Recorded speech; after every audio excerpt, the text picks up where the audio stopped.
Hello అండి. ఈరోజు మరొక హెల్తీ స్నాక్ రెసిపీ అండి. రాగి పన్నీర్ మోమోస్ ఎలా చేయాలో చూద్దామండి. టేస్ట్ అయితే చాలా బాగుంటుంది. డైట్ లో ఉన్న వాళ్ళు కూడా హ్యాపీగా ట్రై చేయొచ్చు. సో ప్రాసెస్ ఏంటో చూసేద్దాం వచ్చేయండి. ఫస్ట్ అయితే ఒక మిక్సింగ్ బౌల్ తీసుకొని 1 కప్ గోధుమ పిండి, హాఫ్ కప్ రాగి పిండి, కొంచెం సాల్ట్, ఒక 2 టేబుల్ స్పూన్స్ గీ యాడ్ చేసుకోవాలండి. గీ అంతా కూడా పిండిలో కలిసేంత వరకు బాగా మిక్స్ చేసుకొని తగినన్ని వాటర్ వేసుకొని ఇలా చపాతీ పిండి లాగా కలుపుకొని ఒక 15 మినిట్స్ అలా పక్కన పెట్టేసుకోవాలి. ఈ లోపు వెజ్జీస్ అన్నిటిని చాప్ చేసుకుందామండి.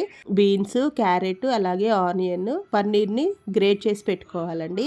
ఇక్కడ నేను ఇంట్లోనే రెడీ చేసుకున్న పన్నీర్ని తీసుకున్నానండి. నెక్స్ట్ ఒక ప్యాన్ పెట్టుకొని 2 టేబుల్ స్పూన్ గీ యాడ్ చేసుకొని గీ కొంచెం హీట్ అయిన తర్వాత కట్ చేసి పెట్టుకున్న వెజ్జీస్ అన్నిటిని వేసుకొని కొంచెం సాల్ట్ వేసుకొని వేయించుకోవాలి. అవి కొంచెం వేగిన తర్వాత పన్నీర్ తురుమును కూడా వేసుకొని స్పైసెస్ అన్నీ కూడా యాడ్ చేసుకోవాలి. ధనియా పౌడర్, జీరా పౌడర్, కారము, కొంచెం పెప్పర్ పౌడర్ కూడా వేసుకొని బాగా మిక్స్ చేసుకొని ఒక 2 మినిట్స్ అలా ఉంచేసి పక్కన తీసేసుకోవాలి. లోపల స్టఫ్ కూడా రెడీ అయిపోయినట్లేనండి. మనం ఆల్రెడీ కలిపి పెట్టుకున్న చపాతీ పిండిని ఇలా చిన్న చిన్న చపాతీలాగా చేసుకోవాలండి. నెక్స్ట్ ఇట్లా పన్నీర్ స్టఫ్ని లోపలికి పెట్టి మోమోస్ లాగా చేసుకోవాలి. ఇలా వీడియోలో చూపిస్తున్న విధంగా మేక్ చేసుకోవాలండి.